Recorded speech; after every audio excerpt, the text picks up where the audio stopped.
Hello, good morning, Radhe Radhe सभी को। Good morning Lavkush, किरण, निधि। चलिए, आ गए, बिल्कुल आ गए।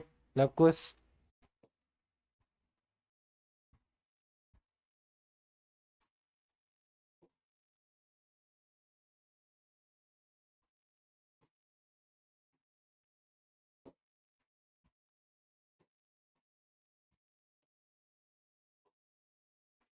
चलिए, तो कल हमने अपने पास जो सॉलिड स्टेट है उसकी थर्मल प्रॉपर्टीज वाले चैप्टर स्टार्ट किया था। उसका कुछ बेसिक देखा था और हमने कौन कौन से टॉपिक्स को इसके बारे में पढ़ना है उन सब के बारे में देखा था।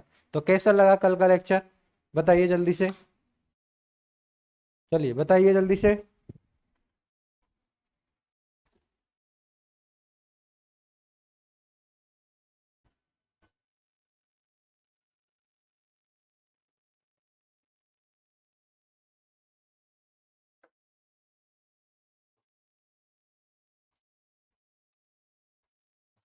चलिए, गुड मॉर्निंग सभी को, राधे राधे, गुड मॉर्निंग।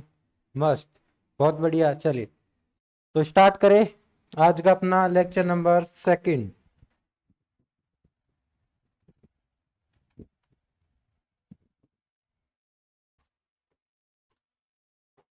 तो कल हमने बेसिक देखा था कि जो मटेरियल्स होते हैं, पदार्थ होते हैं, वो कितने प्रकार के होते हैं।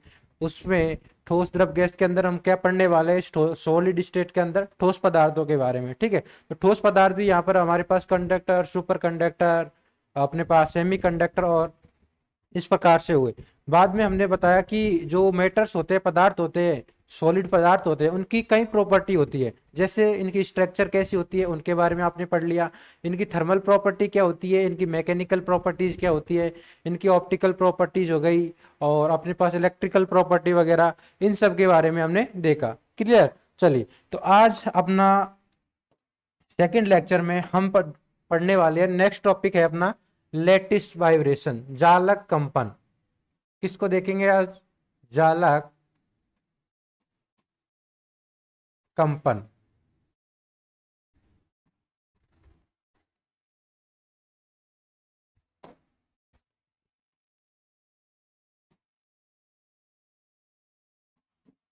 Lettuce vibration. Lattice vibration. Good morning सभी को, राधे राधे। चलिए, तो कल मैंने क्या बोला कि जो सॉलिड्स मटेरियल होते हैं, पदार्थ होते हैं, उनमें हीट का ट्रांसफर कौन करता है? कौन करता है हीट का ट्रांसफर? फोनॉन और अपने पास इलेक्ट्रॉन। कौन कौन? फोनॉन और अपने पास इलेक्ट्रॉन करते हैं। ठीक है, हमने क्या बोला कि कंडक्टर होते हैं उनमें दोनों करते हैं, फोनॉन और इलेक्ट्रॉन। जबकि जो इंसुलेटर होते हैं अपने पास, कुछ चालक पदार्थ होते हैं, उनमें हीट का ट्रांसफर ओनली कौन करता है? फोनॉन करता है। ठीक है, क्योंकि वो कंडक्टिव तो होते नहीं है, उनमें इलेक्ट्रॉन्स पाए नहीं जाते। ठीक है, तो इनमें कौन ट्रांसफर करेगा हीट को? फोन ऑन करेंगे। क्लियर? उसी प्रकार सेमी कंडक्टर में कौन करता है? होल्स और इलेक्ट्रॉन। क्लियर बात? वॉइस सही आ रही है मेरी? चलिए, बताइए जल्दी से।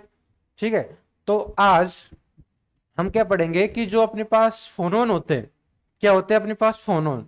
क्या होते हैं फोनोन्स? जैसे मैं बोलूं इलेक्ट्रॉन, तो इलेक्ट्रॉन का नाम सुनते ही आपके दिमाग में इमेज आ जाएगी कि इलेक्ट्रॉन क्या होते हैं। ठीक है, उसको हम ई से डिनोट करते हैं और इलेक्ट्रॉन पे चार्ज होता है। ठीक है, तो जो कंडक्टर होता है उसके अंदर इलेक्ट्रॉन, फ्री इलेक्ट्रॉन पाए जाते हैं और वो एक एक स्थान से दूसरे स्थान तक जो आवेश होता है उसको कैरी करते हैं। ठीक। चलिए, तो जो फोनोन होते हैं, लेकिन इलेक्ट्रॉन तो हमारे आ गया समझ में कि इलेक्ट्रॉन क्या होता है। क्लियर बात? कि कंडक्टर में इलेक्ट्रॉन किस प्रकार से पाए जाते हैं। लेकिन ये जो फोनोन होता है ये क्या होते हैं? क्या अपने पास फोनोन? ठीक है, फोनोन क्या होते हैं? तो बेसिकली मैं अगर बोलूं कि जो अपने पास सॉलिड पदार्थ होते हैं, क्या होते हैं अपने पास? सॉलिड पदार्थ, सॉलिड मटेरियल। ठीक। जो अपने पास अनामिका सर, यूनिट यूनिट तो अपनी यूनिवर्सिटी के अकॉर्डिंग शायद आपकी डिफरेंट डिफरेंट हो सकती है। मैं इसको यूनिट थर्ड में लेके चल रहा हूं और हम यहाँ पर चैप्टर वाइज पढ़ेंगे। क्योंकि जो सॉलिड स्टेट है इसमें क्लियर मेंशन है टॉपिक वाइज या चैप्टर वाइज। जैसे कि आपने वेंड थ्योरी पढ़ी होगी, क्रिस्टल स्ट्रक्चर पढ़ा होगा, तो जहां भी होगा ये पूरा का पूरा टॉपिक ही होगा। ठीक है, तो अगर मैं ये बोल रहा हूँ कि अपने पास थर्मल प्रॉपर्टीज ऑफ सॉलिड पढ़ रहे हैं, हम मटेरियल पढ़ रहे हैं, तो ये आपकी जिस भी यूनिट में होगा वो एक कंप्लीट चैप्टर होगा। तो मैं मैक्सिमम हो सकता है ये थर्ड यूनिट में हो सकता है किसी यूनिवर्सिटी में सेकंड यूनिट में हो, लेकिन आपको तो पढ़ना है, तो आप पहले एक बार इसको ध्यान से पढ़िए पूरे को। बाद में आपके जो फोल्डर्स है एप्लीकेशन के अंदर, उसमें प्रॉपर मैं यूनिट वाइज चैप्टर वाइज काम की, इस यूनिट में ये चैप्टर्स है उनको बना देंगे और उसी में आपके लेक्चर मिल जाएंगे। लेकिन जब तक आपकी लाइव क्लास हो रही है तो मैं चैप्टर वाइज ही पढ़ा रहा हूं, तो आप चैप्टर वाइज पढ़िए। क्लियर बात? चलिए, तो इलेक्ट्रॉन्स तो समझ में आ गया, फोनॉन क्या होते हैं। तो मैं क्या बोल रहा था कि जो सॉलिड पदार्थ होते हैं अपने पास, क्या सॉलिड पदार्थ है मटेरियल, ठीक है, उसमें क्या होता है कि ये क्रिस्टल स्ट्रक्चर में पाए जाते हैं। ठोस पदार्थ में क्रिस्टल में जो अणु या परमाणु होते हैं किसी विशेष प्रकार की व्यवस्था में व्यवस्थित होते हैं, ठीक है। तो क्रिस्टल जालक में जो स्थित परमाणु होते हैं वे सामान्य ताप पर क्या करते हैं, सामान्य ताप पर तो अंतर परमाणु अन्योन्य क्रिया करते हैं ये, ठीक है। क्या करते हैं कि जैसे ये अपने पास कोई मटेरियल होगा, इसको समझ लीजिए ध्यान से, लेटिस वाइब्रेशन क्या होता है, उसके बाद में इसमें जो चीज है वो मैं लिखा दूंगा आपको। लेटिस वाइब्रेशन को हम कैसे समझ सकते हैं, देखिए ध्यान से। जैसे अपने पास कोई ये सॉलिड है, क्या है अपने पास, कोई ये सॉलिड मटेरियल है, ठोस पदार्थ है, ठीक है। इसके अंतर्गत बहुत से परमाणु पाए जाएंगे। तो अगर मैं ये बोलूँ आपसे, आपने देखा होगा कि जो क्रिस्टल होते हैं, क्या होते हैं अपने पास, क्रिस्टल होते हैं। वो क्रिस्टल किस किस से मिलकर बने होते हैं। अब लोकेश जी ये देखिए, नोट्स में जैसे कल लिखवाया था वैसे ही यहाँ पर लिखवाऊंगा, और आपको नोट्स जो ये पीडीएफ यहाँ पर लिख रहे हैं वो ही पीडीएफ आपके फोल्डर में आएगी वीडियो के साथ में, ठीक है। तो नोट्स आप पहले समझ लो, आराम से देख लो, इधर जितना लिख पाओ लिख लो, वरना आप क्लास के बाद में आराम से पीडीएफ से भी लिख सकते हो नोट्स। लेकिन नोट्स बनाने जरूर है, सभी को अपने हैंड रिटन नोट्स ही बनाने हैं, ठीक है। और कोई दिक्कत अभी तक? जो भी क्वेश्चन है पहले पूछ लो, फिर हम स्टार्ट करते हैं ठीक से। अगर कोई और क्वेश्चन हो आपका ऐसे तो।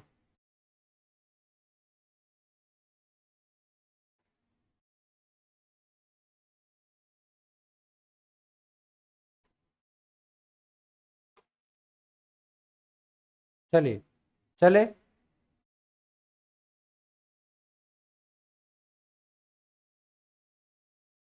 तो लेटिस वाइब्रेशन, जालक कंपन क्या होते हैं। तो यहाँ पर जो ठोस पदार्थ होते हैं उसमें विभिन्न परमाणु एक निश्चित व्यवस्था में पाए जाते हैं, ठीक है, व्यवस्था में पाए जाते हैं। लेकिन ये जो नॉर्मल टेम्परेचर होता है, जब आप हम पदार्थ को किसी सामान्य ताप पर रख दें तो उनमें अन्योन अंतराणु परमाणुओं के बीच में अन्योन क्रिया होती है साम्यावस्था पर।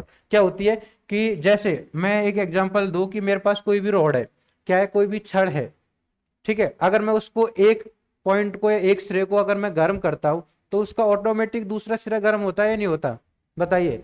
ये कंडीशन सब में होती है, चाहे वो कंडक्टर हो चाहे इंसुलेटर हो, ठीक।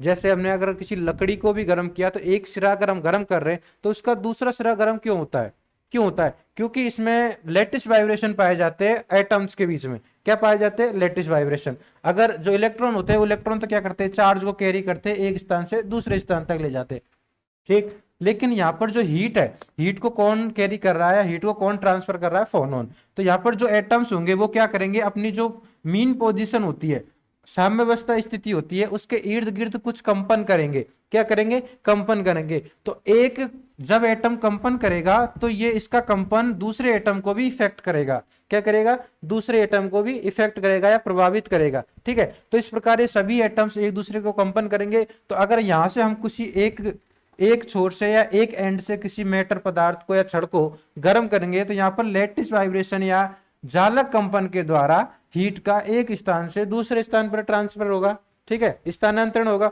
इसीलिए जो पदार्थ होते हैं अपने पास, चाहे वो इंसुलेटर हो या फिर कंडक्टर हो, तो उनमें एक स्थान से दूसरे स्थान पर हीट का ट्रांसफर कौन करता है, फोनॉन करते हैं। कौन करता है, फोनॉन। क्लियर बात, आ गई बात समझ में? क्लियर है क्या इतना? ठीक है, ये इतनी बात हो गई, यही बातें होती है, यही समझना था अपने फोनॉन्स के बारे में, ठीक है, या फिर लेटिस वाइब्रेशन के बारे में।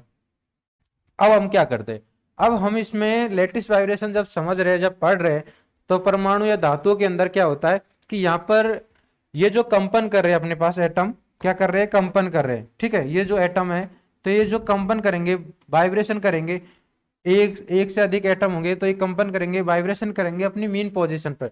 तो हम इसको समझने के लिए, अंडरस्टैंड करने के लिए हम इसको क्या कर सकते हैं, क्या कर सकते हैं कि हम जो यहाँ पर ये गति कर रहे हैं, ये कंपन कर रहे हैं, इस गति को हम बोलते हैं, इस गति को हम मान लेते हैं कि ये सरल आवर्ती गति कर रहे हैं। कैसी गति कर रहे हैं, सरल आवर्ती गति। और यहाँ पर इन दोनों के बीच में जो बॉन्ड बन रहा है, क्या बन रहा है, इन दोनों के बीच में जो बॉन्ड बन रहा है, उस बॉन्ड को हम बोलते हैं स्प्रिंग से जुड़े हुए हैं। इसको हम इस प्रकार से कंसीडर कर रहे हैं ये पूरी घटना को समझने के लिए कि ये जो एटम है, ये एटम किसी एक मासलेस स्प्रिंग, क्योंकि यहाँ एटम के बीच में जो बॉन्ड होगा उसका कोई मास तो होगा नहीं, ठीक है। तो इसको हम क्या करते हैं कि ये जो एटम होते हैं ये किसी एक मासलेस, द्रव्यमानहीन स्प्रिंग से जुड़े हुए हैं, और ये कैसी गति कर रहे हैं, सरल आवर्ती गति कर रहे हैं। कैसी, सरल आवर्ती, ठीक है, सिंपल हार्मोनिक मोशन, सरल आवर्ती गति कर रहे हैं, ठीक है।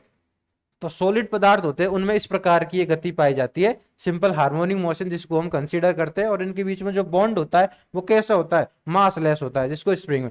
अब यहाँ पर जो ये बॉन्ड मोशन करेंगे, ये गति करेंगे, तो इनके बीच में जो बल उत्पन्न होगा वो बल कैसा होगा, प्रत्यास्थ बल होगा, क्योंकि जो स्प्रिंग फैलती है और सिकुड़ती है, तो यहाँ पर कौन सा बल उत्पन्न होता है, इसमें रिस्टोरिंग फोर्स, ठीक है। उसको खींचते हैं हम तो उसमें तन्यता उत्पन्न होती है, फिर से वापस वो उसी पोजीशन पर आती है। तो यहाँ पर जो रिस्टोरिंग फोर्स लगता है वो लगता है F बराबर माइनस के एक्स लिख दो, या फिर बीटा एक्स, ठीक है। क्या लगता है, F बराबर माइनस बीटा एक्स। क्लियर बात। यहाँ पर ये जो बीटा होता है ये स्प्रिंग कांस्टेंट होता है, जो कि पदार्थ, स्प्रिंग किस पदार्थ की बनी हुई है उस पर डिपेंड करता है। इसकी वैल्यू किस पर डिपेंड करती है, उसकी पदार्थ पर, स्प्रिंग के जो पदार्थ है वो किस पदार्थ से बना हुआ है उसकी प्रकृति पर निर्भर करती है। और यहाँ पर एक्स क्या है, डिस्प्लेसमेंट। जो यहाँ पर ये डिस्प्लेसमेंट होगा ना, ये जब सिंपल हार्मोनिक मोशन करेंगे तो ये गति करेंगे, तो ये जो गति करेंगे तब इनमें कुछ विस्थापन तो होगा, वही विस्थापन यहाँ पर ही होगा। तो यहाँ पर जब ये सिंपल हार्मोनिक मोशन गति करेंगे तो यहाँ पर प्रत्यास्थ बल निकल कर आएगा, F बराबर माइनस बीटा एक्स। क्लियर बात। चलिए, इतनी बात आपको समझ में आ गई। अब मैं क्या करता हूं कि अब मैं ये बताता हूं कि जो गति कर रहे हैं ये किस फ्रीक्वेंसी के साथ कर रहे हैं। चले, ठीक है, okay, yes, very good morning. तो यहां पर मैं क्या बोलता हूं कि जो गति कर रहे हैं ये किस फ्रीक्वेंसी के साथ कर रहे हैं, इनका कोई मोड तो होगा। जिस फ्रीक्वेंसी या आवृत्ति के सापेक्ष या जिस आवृत्ति से ये गति कर रहे हैं, कंपन कर रहे हैं, उस गति को हम क्या बोलेंगे, ठीक है। तो इतनी बात क्लियर है कि मैंने क्या क्या बताया अभी, कि जो फोनॉन्स होता है उनमें हीट ट्रांसफर कैसे होती है, हम जो क्रिस्टल के अंतर्गत एटम्स होते हैं उनको किस प्रकार से फोनॉन क्या होते हैं। फोनॉन वैसे बोलेंगे तो हम, ये होता है अपने पास जो ध्वनि होती है, साउंड होती है, उसका क्वांटा होता है फोनॉन, ठीक है। और आगे ये फोनॉन हमने आगे टॉपिक लिखा था कल, जब देखा था तो हम पढ़ेंगे इसको, फोनॉन और उसके जो करेक्टरिस्टिक्स होते हैं, अभिलाक्षणिक गुण होते हैं, उसको पढ़ेंगे पूरा। तो इसकी चिंता मत करो, अभी फोनॉन और अच्छे से समझ में आ जाएगा। अब तक आपको जितना आया इतना ठीक है। जितना भी मैंने यहाँ पे एक्सप्लेन किया है कि लेटिस वाइब्रेशन कैसे होते हैं, उसको हम कैसे सिंपल हार्मोनिक मोशन की तरह कंसीडर कर सकते हैं, ठीक है। ये बात समझ में आ गई आपको, इतनी पर्याप्त है। बाकी फोनॉन्स के बारे में अगले 2-3 लेक्चर के बाद में अपन कंप्लीट डिस्कशन करेंगे, ठीक है। तो इतना पेशेंस रखो, बाद में। ये लेटिस वाइब्रेशन हो गया इसके बारे में। अब एक हेडिंग डालिए आप, मोड ऑफ वाइब्रेशन, कंपन की विधा, ठीक है। क्या है अपने पास,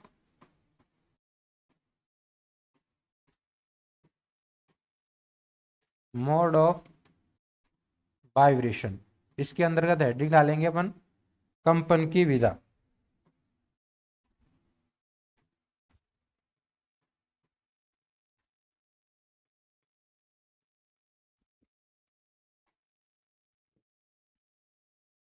ठीक है, मोड ऑफ वाइब्रेशन, कंपन की विधा।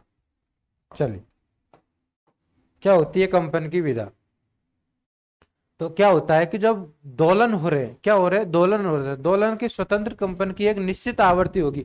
यहाँ पर जब हमने क्या बोला कि मटेरियल पदार्थ होते हैं उनमें क्या हो रहा है, दोलन हो रहा है, स्वतंत्र कंपन हो रहे हैं, जिनको हम सिंपल हार्मोनिक मोशन कंसीडर कर रहे हैं या मान रहे हैं, ठीक है। तो दोलन के स्वतंत्र कंपन की एक निश्चित आवृत्ति होती है, और इस कंपन को ही हम क्या बोलते हैं, कंपन की विधा बोलते हैं। क्या बोलते हैं इसको, कंपन की विधा।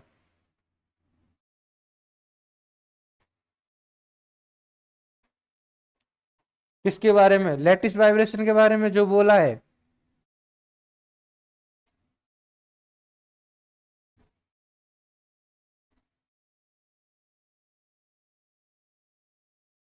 चलिए इसको लिखिए एक बार, तो क्या हो जाएगा अपने पास,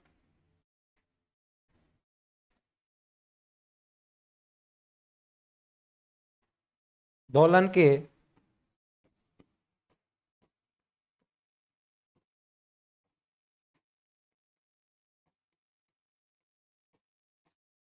दोलन के स्वतंत्र कंपन की एक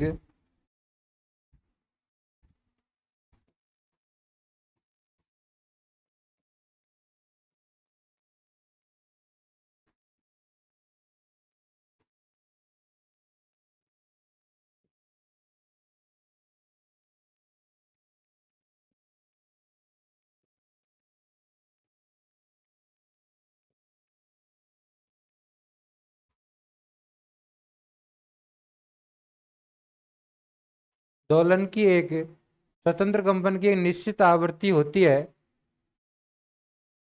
और इस कंपन को ही हम क्या बोलते हैं,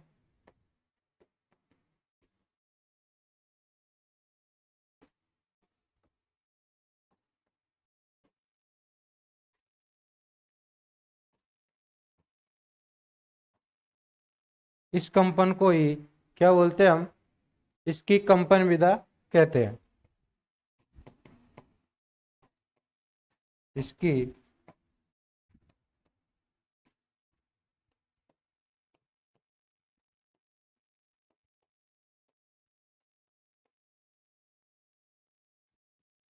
क्या कहते हैं, इसकी कंपन विधा कहते हैं।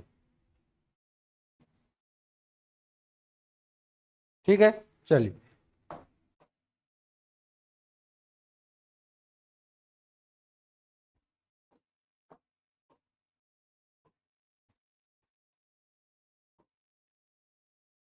लिखिए, the independent vibration of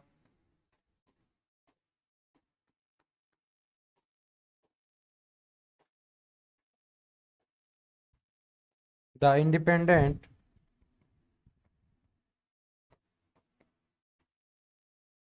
the independent vibration of the independent vibration of N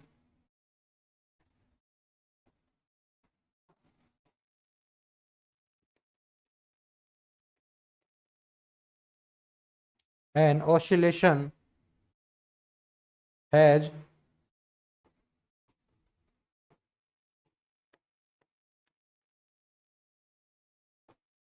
definite frequency. कैसी, एक निश्चित आवृत्ति होती है, definite frequency. This vibration is called this vibration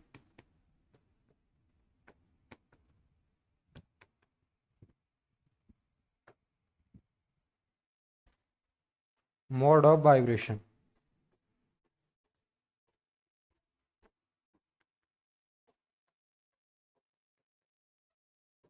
ये क्या कहलाती है, मोड ऑफ वाइब्रेशन कहलाती है। जिस कंपन या जिस स्वतंत्र कंपन की ये निश्चित आवृत्ति के साथ कंपन करते हैं उसी को हम क्या बोलते हैं, कंपन की विधा या कंपन की आवृत्ति कहते हैं। ठीक है, क्लियर बात, ये हो गई अपने पास मोड ऑफ वाइब्रेशन। ठीक है, अब यदि इस कंपन की विधा किसी एक निश्चित या फिर एक ही चर के अनुदिश हो, ये जो कंपन हो रहे हैं ये केवल एक ही चर के अनुदिश परिवर्तन हो, तो उसको हम क्या बोल देंगे, नॉर्मल मोड ऑफ वाइब्रेशन। क्या बोल देंगे उसको, नॉर्मल मोड ऑफ वाइब्रेशन। चलिए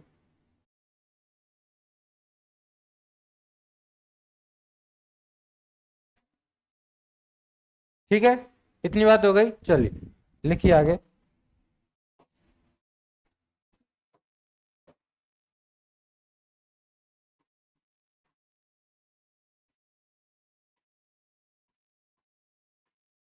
नॉर्मल मोड,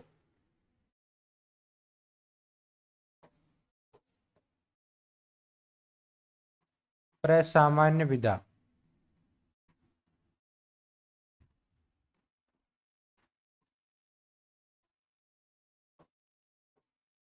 प्रसामान्य विधा क्या होगी? यदि ये कंपन की विधा केवल एक चर पर निर्भर करती है, यदि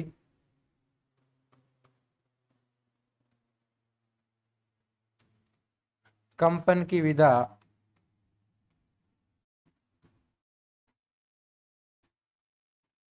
केवल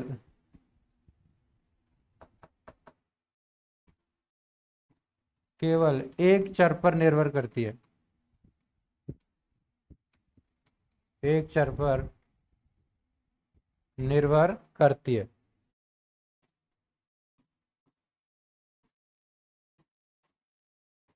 तो इसे प्रसामान्य विधा कहते हैं।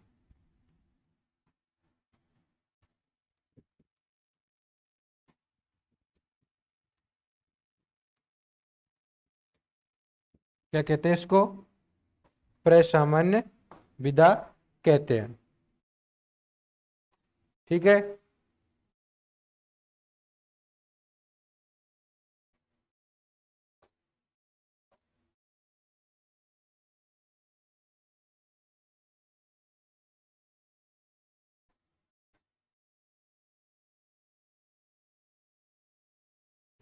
ओके, क्लियर बात। चलिए, क्या कहते हैं उसको? प्रसामान्य विधा कहते हैं। If the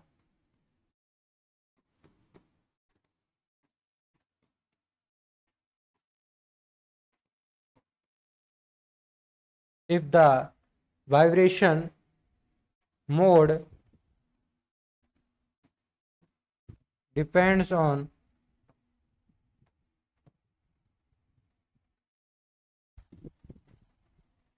one variable,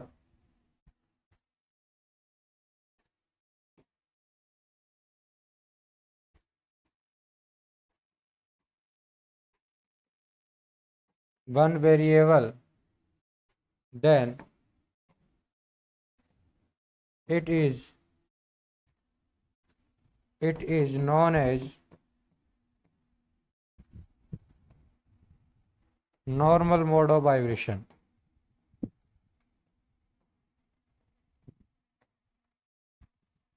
normal mode of vibration।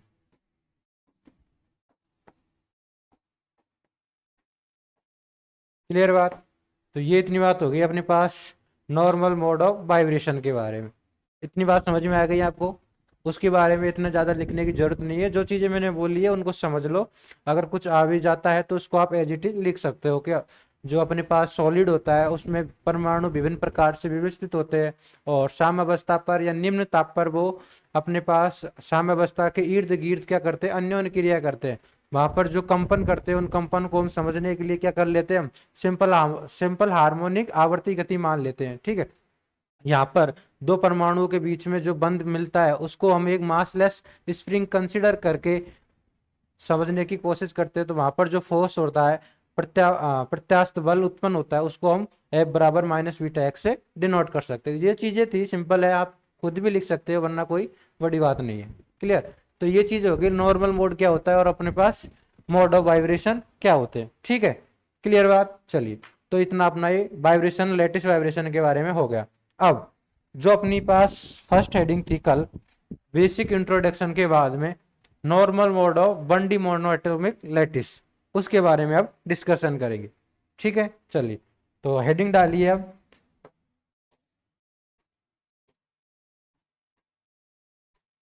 Clear बात? क्या हो जाएगा अपने पास? एक बीमीय एक परमाणु जालक की प्रसामान्य विधा। एक बीमीय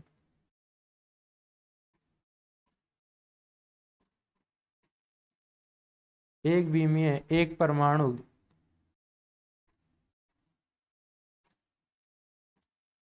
ये इंपॉर्टेंट है, क्वेश्चन आएगा तो यहाँ से आता है, जैसे हम अब पढ़ेंगे ये। ठीक है, तो जहाँ पर जो चीजें मोस्ट होगी मैं खुद ही बता दूंगा आपके एग्जाम व्यू से कि यहाँ पर ये आपको ये चीजें बहुत इंपॉर्टेंट है, यहाँ पर ध्यान से सबसे ज्यादा देना है। ठीक है, तो एक विमीय एक परमाणु जालक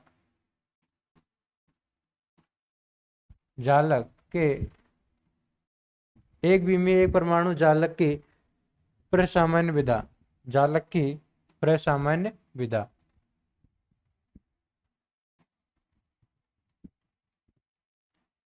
प्रसामान्य विधा। क्लियर बात?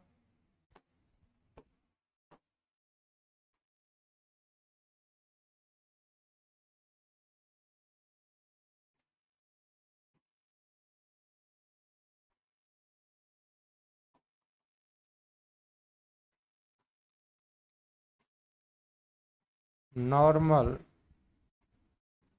मोड ऑफ 1D मोनोएटॉमिक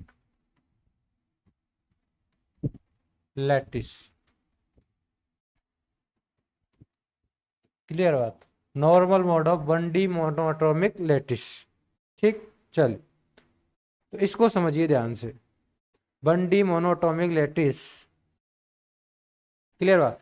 तो क्या करते हैं हम अब कि ये जो कंपन हो रहे हैं, वाइब्रेशन हो रहे हैं, ठीक है, नॉर्मल मोड ऑफ वाइब्रेशन हो रहे हैं। नॉर्मल मोड ऑफ वाइब्रेशन किसे कहेंगे हम? जब उनके कंपन किसी एक ही चर के साथ परिवर्तन हो, उसको क्या बोलेंगे हम? Normal mode of vibration. ठीक है, तो मैं क्या मानता हूं कि एक इनफाइनाइट लंबी, इनफाइनाइट एटम की या अनंत लंबाई की एक बीमीय परमाणु की जालक मानता हूं। एक बीमीय परमाणु का अनंत लंबाई का जालक मानता हूं। क्या मानता हूं मैं? एक, देखिए इधर ध्यान से, अनंत लंबाई का एक बीमीय एक समान परमाणु का जालक कंसीडर करते हैं हम। किसको समझना है हमें? एक बीमीय एक परमाणु जालक की प्रसामान्य विधा को समझना है। ठीक है, तो यहां पर मैं क्या कंसीडर करता हूं कि अनंत लंबाई की, क्या हो जाएगी अपने पास? अनंत लंबाई की एक समान एक परमाणु की एक जालक है। क्या है? एक जालक है। ठीक है,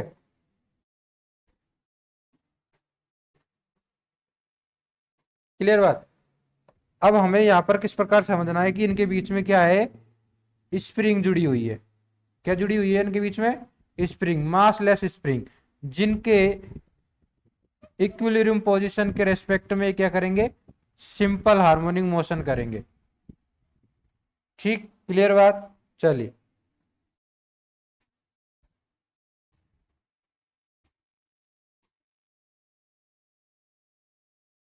ये हमारे पास क्या है? अनंत लंबाई की एक परमाणु, अनंत लंबाई का एक बीमीय एक समान परमाणु वाली जालक विद्यमान है। ठीक है, तो इनकी मीन पोजीशन क्या हो जाएगी? इनकी मीन पोजीशन कुछ इस प्रकार से हो जाएगी। ठीक, जो चीजें मैं बोल रहा हूं वो हम अभी कंसीडर कर रहे हैं। इसको समझना है हमें कि जो परमाणु में नॉर्मल मोड ऑफ वाइब्रेशन होते हैं वो किस प्रकार से होते हैं। ठीक है, ये इनकी मीन पोजीशन है। इसके इर्द गिर्द ही क्या करते हैं? ये कंपन कर रहे हैं। इसके इर्द गिर्द ये क्या कर रहे हैं? कंपन कर रहे हैं। ठीक, क्लियर बात? अब मैं क्या बोलता हूं, इनके बीच में, इन सभी एटम के बीच में डिस्टेंस सेम होगी। क्यों होगी सेम? क्योंकि एक ही मैटर के है, एक समान परमाणु है, तो इनके बीच की डिस्टेंस क्या होगी? समान होगी। मैं क्या मान लेता हूं? इनके बीच की डिस्टेंस ए है। क्या मान लेता हूं मैं? ए है। ठीक, क्लियर बात? ए डिस्टेंस है इनके बीच की। और ये अनंत परमाणु का एक विमीय जालक है। क्या है? अनंत परमाणुओं का एक विमीय जालक है। तो अगर मैं ये बोल दूं कि ये वाला एटम क्या है? एन वाला एटम है। ये कौन सा है? nth एटम है। ठीक है, कैसा एटम है ये? nth एटम है। तो इसको मैं क्या बोल सकता हूं? n+1। ठीक है, कौन सा? n+1। इसको n+2 बोल सकता हूं मैं। इसको क्या बोल सकता हूं मैं? n-1, n-2, बोलो क्लियर है क्या बात? ये n-3, ठीक है। तो ये एटम्स की पोजीशन हो गई, इसको मैंने बोल दिया n+3, n+4। क्लियर बात? ठीक है, चलिए। तो ये एन एटम है, इसकी n+1 से डिस्टेंस a है, n-1 से डिस्टेंस भी कितनी है इसकी? a है, ठीक है। चलिए, अब अगर मैं इनकी इनिशियल पोजीशन से इनकी डिस्टेंस देखूं तो इनकी डिस्टेंस कितनी हो जाएगी कि ये उधर से चलते आ रहे हैं स्टार्टिंग से, तो वहां पर इनके सबके बीच की डिस्टेंस कितनी है? ए है। तो यहां पर इसकी इनिशियल पोजीशन से कितनी हो जाएगी? N A. बोलो सही है क्या बात? कितनी हो जाएगी? एन ए, क्योंकि सब में आगे से ए ऐड होती जाएगी डिस्टेंस, और ये कितनी हो जाएगी? n+1 ए, ठीक। ये n+2 ए, इस प्रकार से n-1 ए, n-2 ए। बोलो इतनी बात क्लियर है क्या सभी को? मैंने क्या माना? एक विमीय एक परमाणु या मोनो एटॉमिक परमाणु की एक एक विमीय जालक माना। क्या माना? एक विमीय जालक माना, ठीक है। सबका द्रव्यमान सेम कंसीडर कर सकते हो तुम, एम। सबका द्रव्यमान कितना कंसीडर कर लेना? सेम हो जाएगा अपने पास, एम। इसको यहां समझ लो एक बार फिर से, बिल्कुल बहुत इजी है, आगे इसका केवल डेरिवेशन है, ठीक है। आगे बात समझ में? मैंने क्या माना? एम परमाणु एक समान परमाणु है, उनका एक विमीय जालक माना, एक विमीय क्रिस्टल जालक माना। अब क्या करेंगे? ये अपनी जो मीन पोजीशन है, माध्य अवस्था है या ब्रह्म अवस्था है, इससे क्या करेंगे? इर्द गिर्द कंपन करेंगे। क्या करेंगे? कंपन करेंगे, ठीक है। तो इनका कंपन करेंगे तो डिस्प्लेसमेंट होगा। क्या होगा? डिस्प्लेसमेंट होगा। स्प्रिंग में इधर संकुचन और अपने पास फैलाव आएगा, तो यहाँ पर इनके बीच में क्या होगा? विस्थापन होगा। इनमें क्या होगा? इनमें विस्थापन उत्पन्न होगा, ठीक है। तो मैं एक में कंसीडर कर लेता हूं कि जो nth एटम है, क्या है अपने पास? nth एटम है, इसमें जो डिस्प्लेसमेंट होगा, इसमें जो डिस्प्लेसमेंट होगा वो कितना है? un है। कितना है? un है, ठीक है। और जो n+1 वाला एटम है, इसमें जो डिस्प्लेसमेंट होगा वो कितना होगा? un+1 होगा। क्लियर बात? और इधर कितना होगा इसमें? un-1, un-1, ठीक। क्लियर बात? कितना हो जाएगा? un-1 डिस्प्लेसमेंट हो गया इसका, ठीक है। अब हमें क्या निकालना है इसमें? क्लियर बात? आ रही बात सभी समझ में? चलिए, इतना ये डायग्राम बन गया। तो हमने अभी तक जो लिखा है, जो समझा है, जो डायग्राम बनाया है, इसमें जो जो चीजें मानी है उनको एक बार लिख लेते हैं। उसके बाद में हम इसका इफेक्टिव डिस्प्लेसमेंट निकाल कर, जो प्रत्यास्थ बल आ रहा था अपना, कहां पर? जब सिंपल हार्मोनिक मोशन गति कर रहे थे, मान रहे थे एटम्स की, तो वहां पर जो प्रत्यास्थ बल आ रहा था F बराबर -βx, उसको फाइंड आउट करेंगे, ठीक है।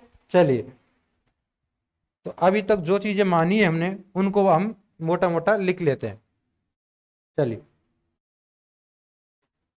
क्लियर बात? ठीक है ना? बताइए जल्दी से, सभी को इतना समझ में आ गया? ओके, लोकेश, श्रवण, यश, नामिका, बताइए जल्दी से। ठीक है ना? लिख दे जो जो चीजें मानी है हमने। चलिए,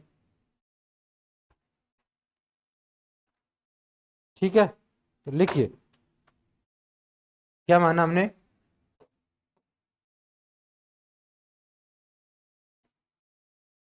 माना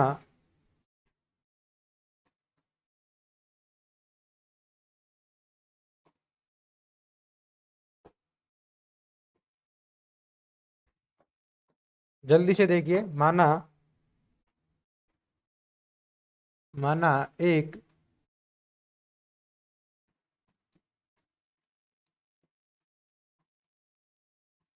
साथ के साथ लिख लेना, चाहे अनंत लंबाई का एक विमीय जालक है। क्या है अपने पास? एक विमीय परमाणुओं का जालक है।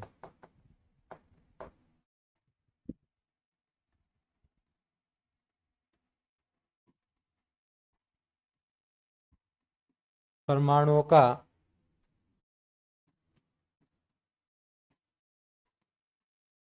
जालक है तथा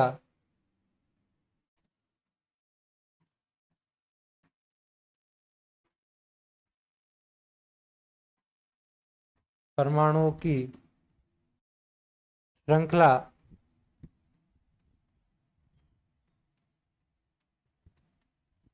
एक्स अक्ष के अनुदिश है।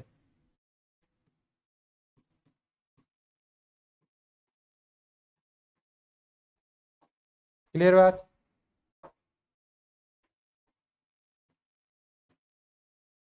Let's assume that there is a one dimensional lattice of infinite length। क्या है? Infinite length and the chain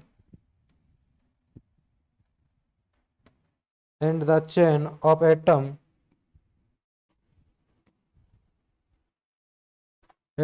is along the x axis। किसके है? x एक्सिस के। ठीक है, क्लियर बात? चलिए, और क्या बात लिख सकते हैं हम इनमें? इन परमाणु में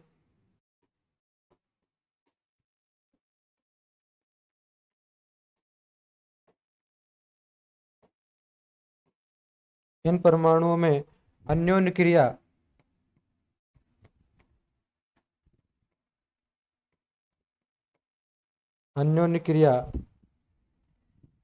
प्रत्यास्थ बलों की भांति होती है।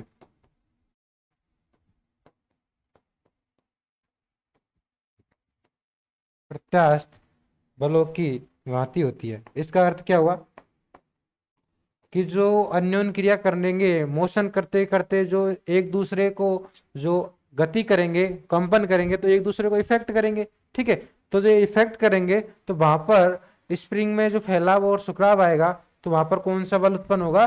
प्रत्यास्थ बल उत्पन्न होगा। तो इनकी जो अन्योन्य क्रिया होगी, अन्योन्य क्रिया किसके कारण होगी? इनके कंपन के कारण होगी।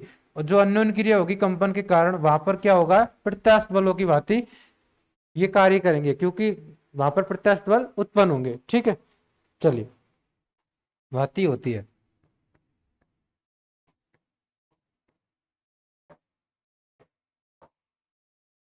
The interaction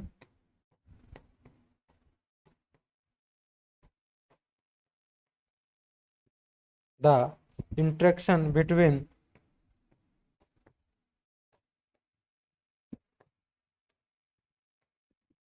these atoms is like elastic force।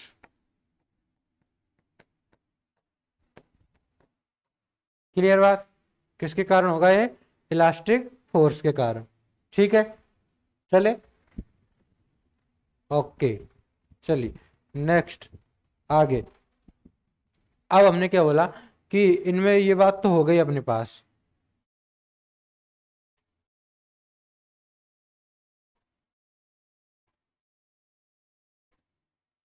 ठीक है, इलास्टिक फोर्स की बात ही कार्य करते।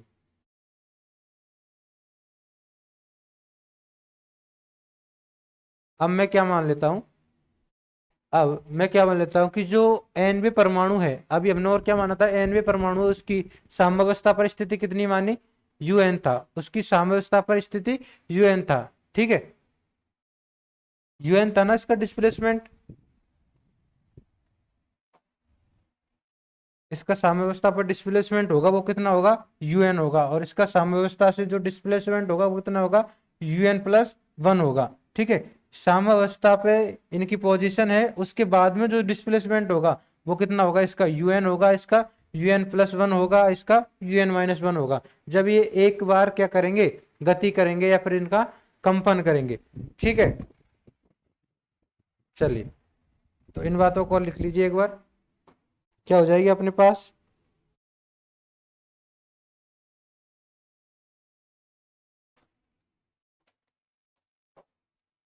माना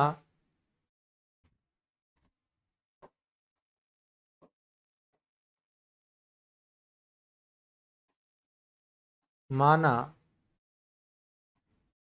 nवे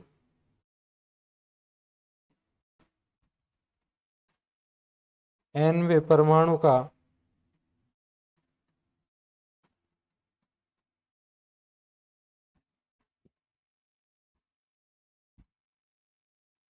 साम्यावस्था से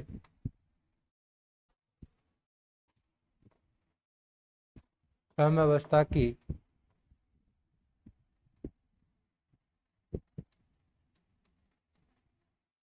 स्थिति से विस्थापन कितना है, un है, कितना है, un है, तथा n+1 वे व n-1 वे परमाणु का विस्थापन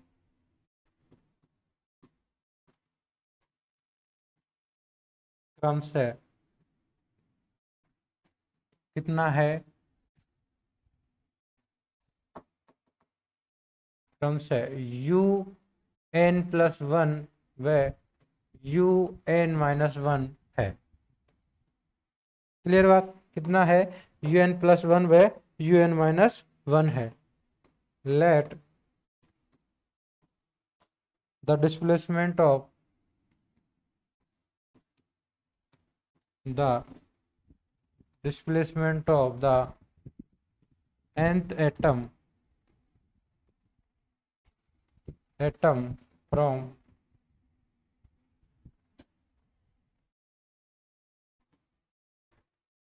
equilibrium position is un, and the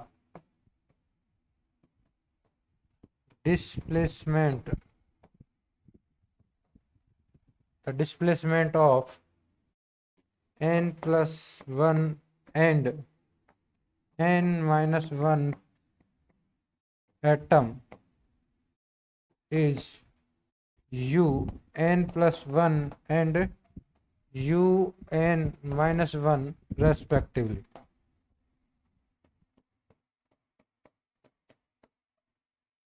क्या हो जाएगा इनका, ये इस प्रकार से विस्थापन हो जाएगा। ठीक है, कितना, un का तो जो n एटम है उसका तो un हो गया, और n+1 और n-1 के un+1 और un-1 हो गए। ठीक है, क्लियर बात, चलिए कितनी बात हो गई।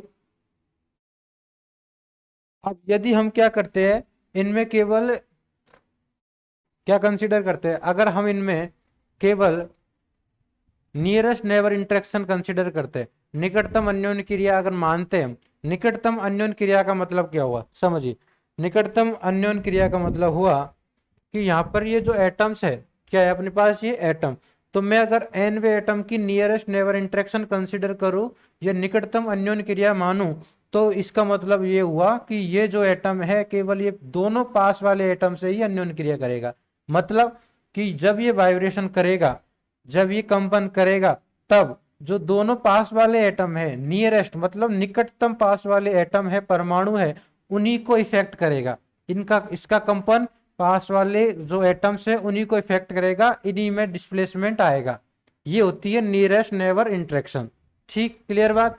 तो मैं कंसीडर कर लेता हूं इसमें कि जो nth एटम है वो नियरेस्ट नेबर इंटरेक्शन कर रहा है। क्या कर रहा है, नियरेस्ट नेबर इंटरेक्शन, क्योंकि पूरे सभी एटम्स की मोशन या कंपन को हम स्टडी तो नहीं कर सकते, क्योंकि यहाँ पर तो इनफाइनाइट है, अनंत एटम्स माने हैं हमने। ठीक है, तो हम क्या करते हैं, किसी एक एटम को ले लेते हैं, मैंने ले लिया एन को।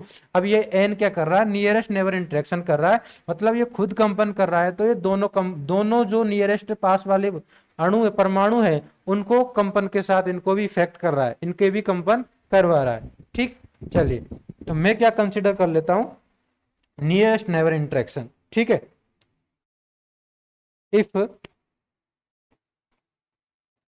if there is, if there is nearest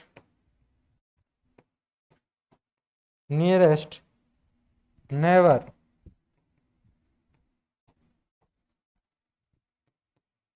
interaction only,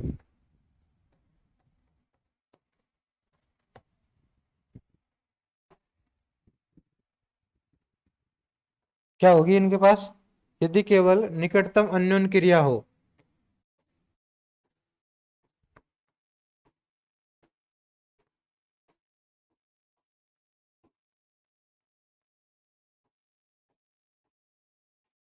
निकटतम अन्योन क्रिया हो, तब क्या होगा, तब क्या होगा, तब इनका जो टोटल डिस्प्लेसमेंट होगा, कुल विस्थापन, वो कितना होगा बताइए। तो इनका जो प्रभावी विस्थापन होगा,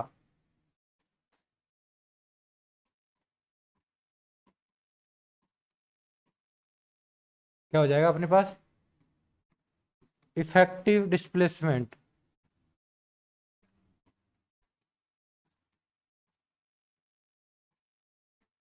अब इफेक्टिव डिस्प्लेसमेंट का अर्थ क्या हुआ, देखिए समझिए एक बार, कि जैसे ये मेरे पास एन एटम है, ठीक है, तो ये जब इधर जाएगा कंपन करेगा तो ये इधर जाएगा, ठीक है, तो ये इसकी वजह से ये स्प्रिंग सिकुड़ेगी, ठीक, लेकिन कंप्लीट फोर्स तो इस पर नहीं लगेगा। तो जब ये इधर जाएगा तो इसको भी प्रभावित करेगा, तो ये भी कंपन करेगा, तो यहाँ पर क्या होगा, स्प्रिंग में चेंज होगा, यहाँ पर डिस्प्लेसमेंट आएगा, ठीक है। तो ये जब इधर जाएगा तो यहाँ पर भी स्प्रिंग में क्या आएगा, फैलाव आएगा, ठीक है। तो अगर मैं इनका सेपरेट कर दूं, इनका सभी का डिस्प्लेसमेंट सेपरेट कर दूं, तो यहाँ पर इफेक्टिव डिस्प्लेसमेंट आ जाएगा। कैसे, जैसे x बराबर कितना हो जाएगा, मैंने क्या बोला था, इफेक्टिव डिस्प्लेसमेंट x है, तो x बराबर हो जाएगा अपने पास, ये हो जाएगा U N minus U N minus one, ठीक है, ये आ गया, ये कौन सा आ गया, इधर वाला, अगर एन में से एन माइनस वन घटाया, ठीक है, माइनस इसमें कौन सा आ जाएगा, यू एन प्लस में से यू एन वन प्लस में से माइनस यू एन, ये अपना क्या आ जाएगा, इफेक्टिव डिस्प्लेसमेंट। बोलो क्लियर है क्या बात, आ गई बात समझ में। तो यहाँ से x की वैल्यू कितनी आ जाएगी अपने पास, यहाँ से इसको सॉल्व करेंगे तो ये माइनस माइनस प्लस, तो यहाँ पर कितना हो जाएगा, टू यू एन, ठीक, minus U N minus one minus U N plus one. बोलो क्लियर है क्या बात, इतनी आ गई बात समझ में। इफेक्टिव डिस्प्लेसमेंट निकाल लिया हमने, ठीक है, चलिए, तो इसको मैंने क्या बोल दिया, समीकरण एक, इक्वेशन फर्स्ट, क्या बोल दिया इसको, इक्वेशन फर्स्ट। क्लियर इतनी बात। चलिए, अब मैं क्या कर रहा हूं, कि जब ये कंपन कर रहा है तो एनवे फोर्स पर क्या लगेगा, प्रत्यास्थ बल लगेगा, क्या लगेगा, एनवे फोर्स पर, सॉरी एनवे एटम होता है परमाणु, उस पर प्रत्यास्थ बल लगेगा, वो कितना होगा, तो मैं क्या बोल रहा हूं, envy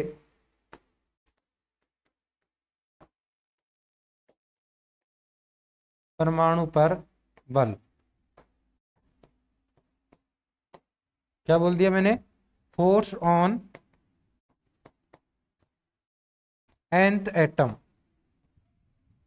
force on nth atom, तो फोर्स ऑन nth एटम कितना हो जाएगा, F बराबर माइनस बीटा एक्स, ठीक है, F बराबर माइनस बीटा एक्स। क्लियर, तो ये यहाँ पर जो F फोर्स है वो बीटा एक्स, एक्स क्या है यहाँ पर, ये इफेक्टिव डिस्प्लेसमेंट आएगा, क्या आएगा, इफेक्टिव डिस्प्लेसमेंट आएगा। क्लियर बात, ठीक है, चलिए, और फोर्स क्या होता है, फोर्स होता है अपने पास जो पोजीशन होता है, पोजीशन या स्थिति हो रही है, दूरी होती है, उसका 2 टाइम डेरिवेटिव होता है, या डिस्प्लेसमेंट का 2 टाइम डेरिवेटिव होता है। ठीक है, चलिए तो अगर मैं यहाँ पर एफ बराबर एक्स की वैल्यू पुट कर दूं माइनस बीटा, क्या आ जाएगा, माइनस बीटा, और इधर एक्स की वैल्यू कितनी थी, 2un-un-1 माइनस un+1। क्लियर बात, ठीक है। और फोर्स बराबर क्या होता है, एफ बराबर ये होता है ना, एफ बराबर मैं लिख सकता हूँ एम ए। ठीक है, ए क्या होता है, ए होता है अपने पास जो डिस्टेंस होती है उसका 2 टाइम डेरिवेटिव, तो इसको हम कैसे लिख सकते हैं, एम, या डिस्प्लेसमेंट के। ठीक है, तो यहाँ पर डी स्क्वायर, अब यहाँ पर जो पोजीशन है वो क्या है, डिस्प्लेसमेंट यू एन है। ठीक है, nth एटम का डिस्प्लेसमेंट कितना है, यू एन है, तो D square U N upon किसके रेस्पेक्ट में होता है डेरिवेटिव, टाइम के रेस्पेक्ट में होता है। ये फोर्स आ गया अपना। ठीक, तो इसको हम इक्वल कर देंगे इसके, तो यहाँ पर ये कितना आ जाएगा अपना, ये आ जाएगा M D square U N upon D T square बराबर माइनस बीटा। ठीक है, 2un-un-1 माइनस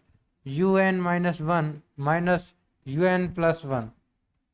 क्लियर बात, आ गई बात समझ में सभी को, ठीक है, क्लियर है सभी को इतनी बात। चलिए इसको नाम दे दिया मैंने इक्वेशन 2, क्या नाम दे दिया इसको, समीकरण 2।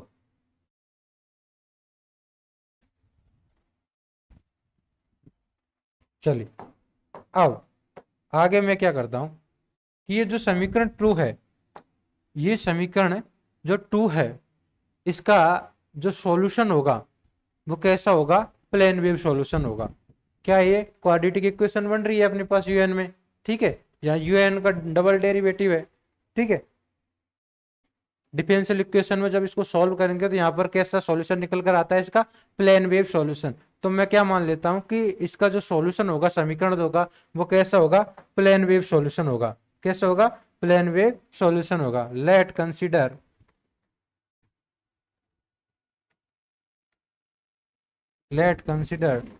द solution of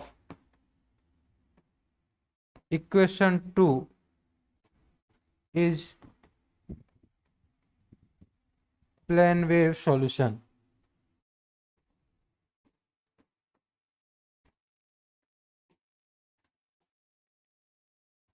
ठीक है, क्या माना मैंने, माना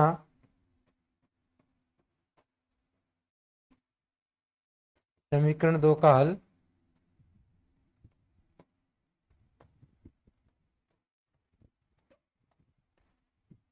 निम्न है, नीचे है। ठीक है, प्लेन वेव सॉल्यूशन कितना है वो देखिए, तो कितना हो जाएगा प्लेन वेव सॉल्यूशन इसका, ये हो जाएगा अपने पास un, कितना होता है un बराबर a e की power iota omega T minus के और x।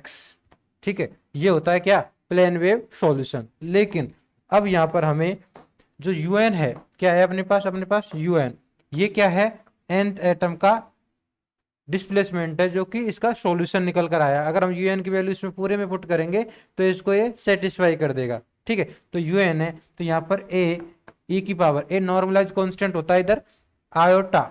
ठीक है, ओमेगा टी तो एज इट इज होगा, क्लियर, माइनस के। ठीक है, के, और ये अपने पास एक्स, तो एक्स क्या है अपना यहाँ पर, क्या है एक्स, क्या है अपने पास यहाँ पर एक्स, एक्स है nth एटम का डिस्प्लेसमेंट। क्या है एक्स, nth एटम का डिस्प्लेसमेंट, वो कितना है, एन ए है। ध्यान से देखिए, मैंने माना था इनिशियल पोजीशन से डिस्प्लेसमेंट कितना माना था उसका, एन ए, क्या माना था, एन ए। ठीक है, तो ये हो गया, इसको मैंने क्या बोल दिया, समीकरण 3। क्लियर है क्या बात सभी को इतना, ये समीकरण 3 हो गया। ठीक, क्या हो गया, समीकरण 3। क्लियर बात। अब मैं क्या करता हूं, यहां पर जो समीकरण 3 है उसी से सिमिलर करके, सिमिलरली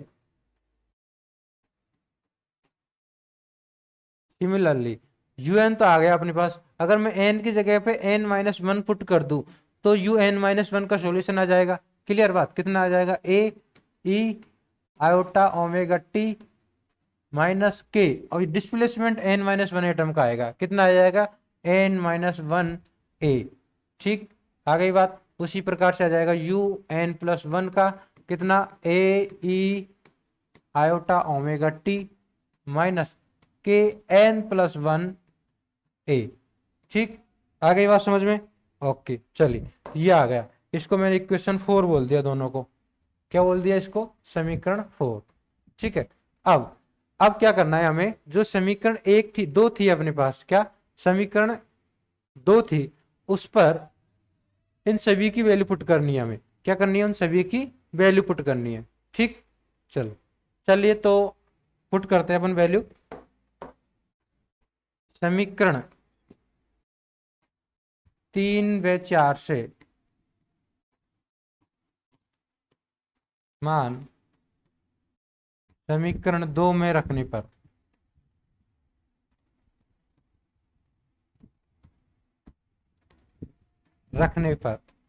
क्लियर बात। Put value in equation 2 from 3 and 4। ठीक, चलिए पुट कर दीजिए। तो एक बात देखिए कि यहां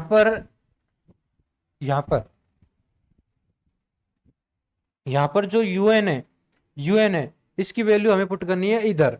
ठीक है, इधर भी।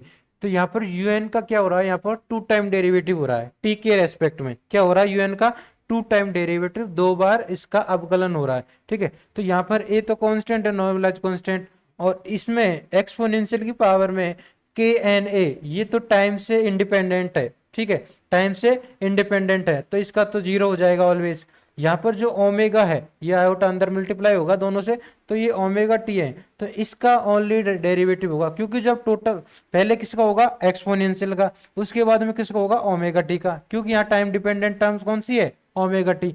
तो यहाँ पर एक्सपोनेंशियल का जब भी डेरिवेटिव और इंटीग्रेशन होता है तो इस पर कोई इफेक्ट नहीं पड़ता, एक्सपोनेंशियल का सेम रहता है। केवल इसके अंदर जो टर्म्स होती है, अगर वो टाइम डिपेंडेंट है तो उनका चेंज होगा। तो यहाँ पर यूएन का 2 टाइम डेरिवेटिव करेंगे तो कितना आ जाएगा, आयोटा ओमेगा का स्क्वायर 2 बार, एक बार आयोटा ओमेगा, फिर से आयोटा ओमेगा, और जो पूरा है वो सेम वापस यूएन बन जाएगा। आगे की बात समझ में, ये इसको करके बताऊं। ठीक है, तो इधर मैं डायरेक्ट पुट कर रहा हूं उसकी वैल्यू, ये कितनी आ जाएगी, ये आ जाएगा अपने पास आयोटा ओमेगा का स्क्वायर और आगे एम। ठीक है, और इधर यूएन, क्लियर बात, माइनस बीटा। ठीक, इसमें यूएन की वैल्यू पुट करेंगे 2 यूएन की। ठीक है, 2 ए ई की power iota omega T minus के एन ए। ठीक, माइनस ए ई की power iota omega T minus के एन माइनस वन ए। ठीक, माइनस ए ई की power iota omega T minus के एन प्लस वन ए। क्या इतनी बात सभी को समझ में आ गई? बताइए जल्दी से, ये एक्सप्रेशन आ गया क्या सभी को समझ में? बताइए, चलिए जल्दी से जल्दी। किरण, Lokesh, Ramhari,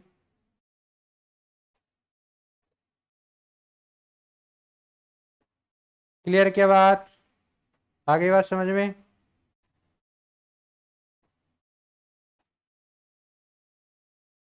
okay, very good, आगे बात समझ में। ठीक है, चलिए अब मैं क्या करता हूं, इसमें से ए ई की पावर आयोटा ओमेगा टी, क्या ए ई की power iota omega T minus के एन ए, माइनस के एन ए, ये पूरी टर्म को मैं बाहर निकाल लेता हूं। क्या करता हूं, इसको पूरी टर्म्स को मैं बाहर निकाल लेता हूं। ठीक, चलिए, और यहां पर एम आयोटा ओमेगा स्क्वायर, तो आयोटा का स्क्वायर कितना होता है, -1, कितना होगा, -1। ठीक है, चलिए, तो इधर तो कितना आ जाएगा, इधर तो अपने पास आ जाएगा minus M omega square UN, यही आएगा ना, आयोटा का स्क्वायर -1। ठीक है, इधर माइनस बीटा, क्लियर बात, इधर माइनस बीटा। और ये वाली जो फर्स्ट वाली टर्म थी, इसको तो मैंने पूरा ही बाहर निकाल दिया। किसको, इसको 2 ए की power ultra omega T minus के एन ए, इसको पूरे को बाहर निकाल दिया मैंने। ठीक है, तो कितना बचेगा यहाँ पर, ओनली 2 बचेगा। क्लियर, माइनस, अब ये दोनों टर्मों में देखिए क्या क्या बचेगा। ये दोनों टर्म से पद है, ये और ये, इसमें से केवल कितना बचेगा, माइनस, इसको मल्टीप्लाई करेंगे तो यहाँ पर कितना बचेगा, आयोटा के ए, कितना बचेगा, आयोटा के ए। ठीक है, आयोटा के ए, इसमें से ये वाली टर्म्स बन जाएगी और गुणे में कितना बचेगा, ई की पावर, मतलब ई की पावर आयोटा के ए। ठीक, चलिए, तो कितना बचेगा, ई की पावर आयोटा के ए। ठीक, क्लियर बात, आ गई बात समझ में।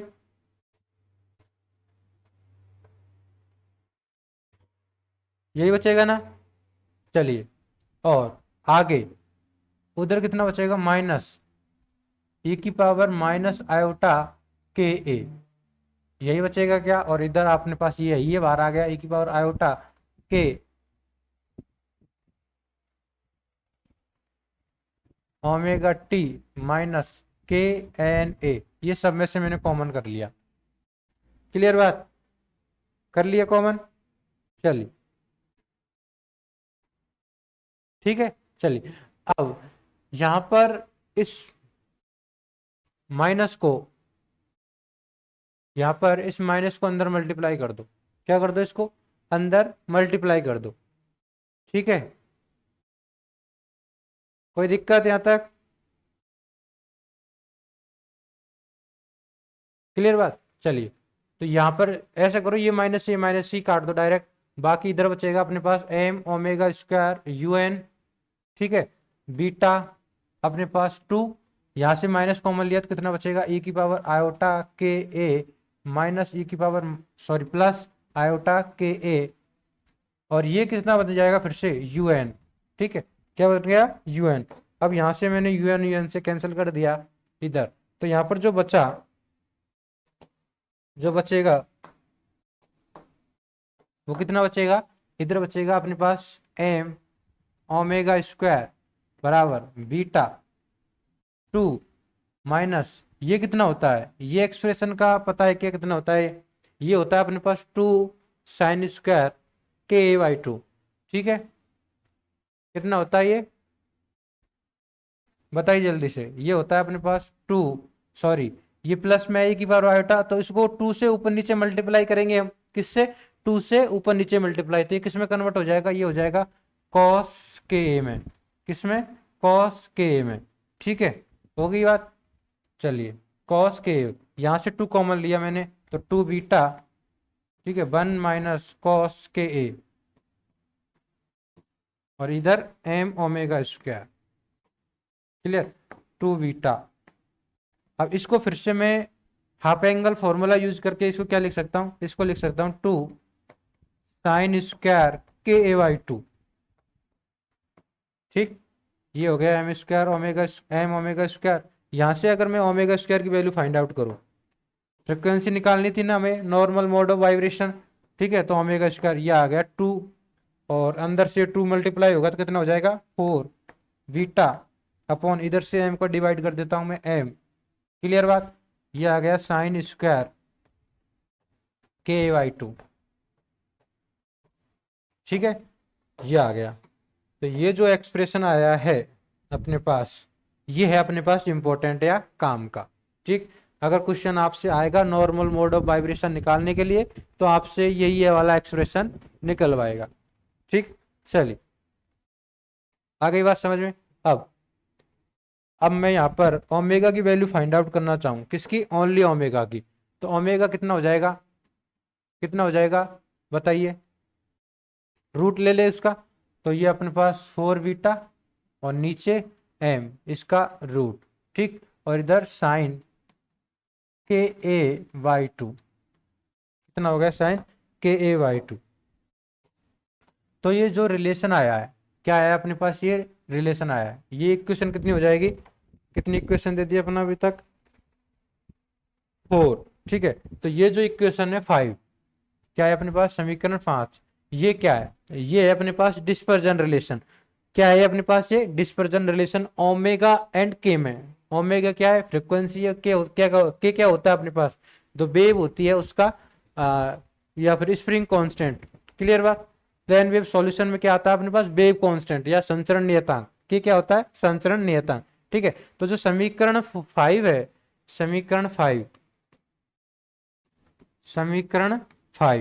क्या है ये अपने पास ओमेगा तथा के में संबंध प्रदर्शित करती है, ओमेगा तथा के में संबंध प्रदर्शित करती है।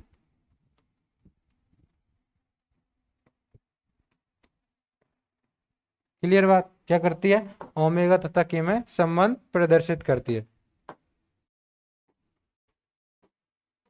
Equation 4 represent relation between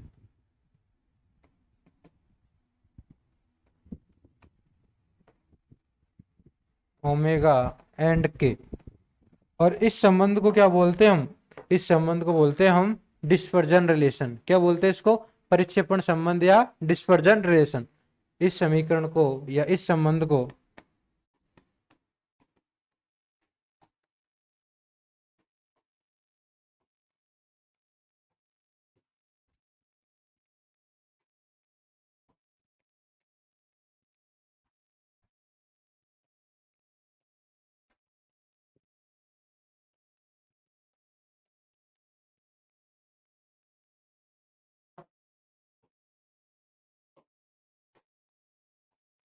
this relation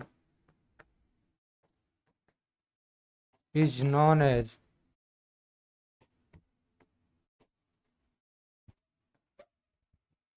dispersion relation।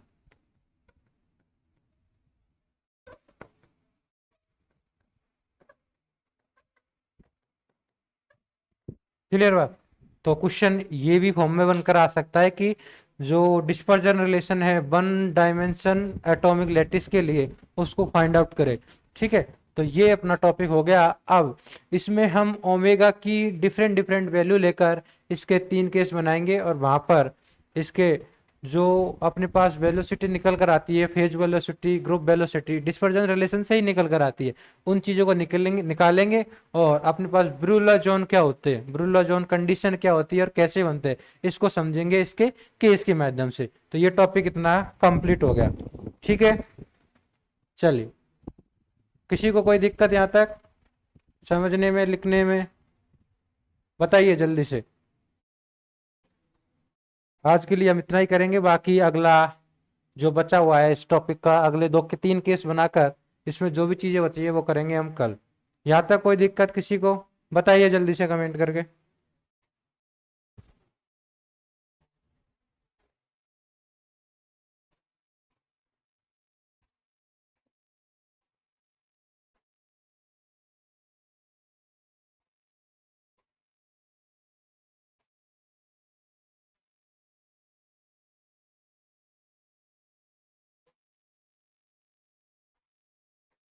ठीक है फिर, चलिए तो मिलते हैं अगले लेक्चर में।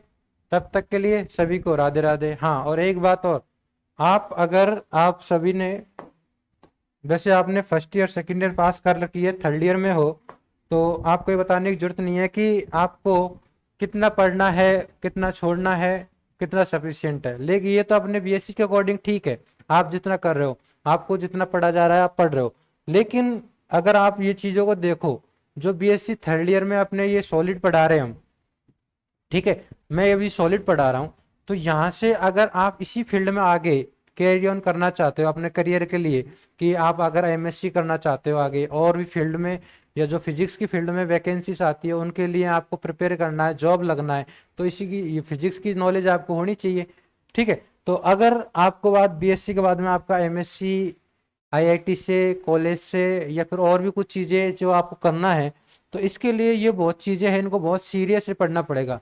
क्योंकि ये जो टॉपिक है अभी अपने ये पढ़ा है, और आगे जो पढ़ेंगे हम, स्पेसिफिक हीट हो गई, ठीक है, उसमें जो क्लासिकल थ्योरी, क्वांटम थ्योरी, इनसे आगे जैम, नेट, गेट, सब में फिजिक्स में जितनी भी एग्जाम होते हैं इनसे भर भर के क्वेश्चन आते हैं। ठीक है, तो अगर आपको इन चीज़ों में आगे इंटरेस्ट है तो इनको अभी से सीरियस लेकर टॉपिक्स को समझ लीजिए यहाँ से। यहाँ से अगर आप थ्योरी कंसेप्ट क्लियर कर लेते हो तो आगे जब भी आप इसकी कंपटीशन की या एमएससी की एंट्रेंस एग्जाम, आईआईटी जेईई की एग्जाम, ठीक है, उनको आप देते हो तो यहाँ से आपको बहुत बेनिफिट मिलेगा। आपकी मोस्ट ऑफ बहुत सी या 50% तैयारी आपकी बीएससी थर्ड ईयर के साथ आपके सभी पेपर के साथ हो जाती है आपकी, ठीक है। तो जो बीएससी है इसकी मेन, बाकी आप सभी को और मैं अपडेट जितना भी पॉसिबल है वो आपको टाइम से टाइम देता रहूंगा, ठीक है। चलिए मिलते हैं अगले लेक्चर में, तब तक के लिए सभी को राधे राधे।